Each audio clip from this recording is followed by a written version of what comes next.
একটি ঘোষণা গ্রামবাসীদের উদ্দেশ্যে একটি ঘোষণা। জঙ্গলে কিন্তু বিষধর রাসেল ভাইপার চলে এসেছে।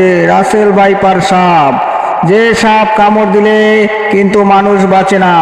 সাবধান সাবধান সাবধান। ও ভাই, কি কইতাছো? জঙ্গলে আবার কিসের রাসেল টাসেল চইলা আইলো? হ্যাঁ, এগুলো আবার কি হুনাইতেছো তুমি? কিসের ভাইপার, কিসের রাসেল? আমরা তো জঙ্গলে থাকি ভাই, গ্রামগঞ্জের মানুষ। এগুলো আবার কি বলতাছো? ভালো করে একটু বুঝাইয়া বলো। হায় হায়, গ্রামগঞ্জের সহজ সরল মানুষদের কিছুই জানে না। শোনো তাইলে শোনো, রাসেল ভাইপার হইলো একটা সাপ, যে সাপে কামড় দিলে মানুষ বাঁচে না, বুঝছো? ভাইজান, তাহলে এখন কন্দি কি করা যায়? এই বিপদ থেকে রক্ষা পাওয়ার কি কোনো উপায় নাই?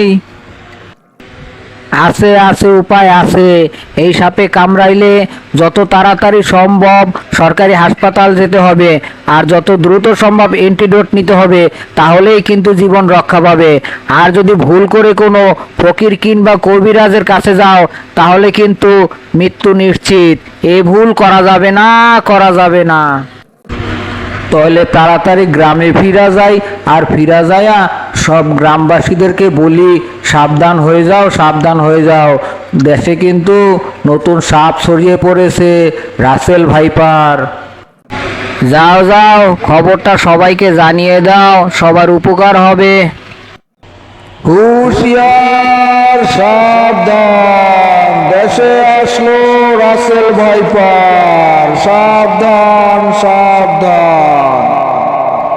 হ্যাঁ, খবর শুনছি শুনছি। যাই পাশের গ্রামের দিকে যাইয়া খবরটা দিয়া হে।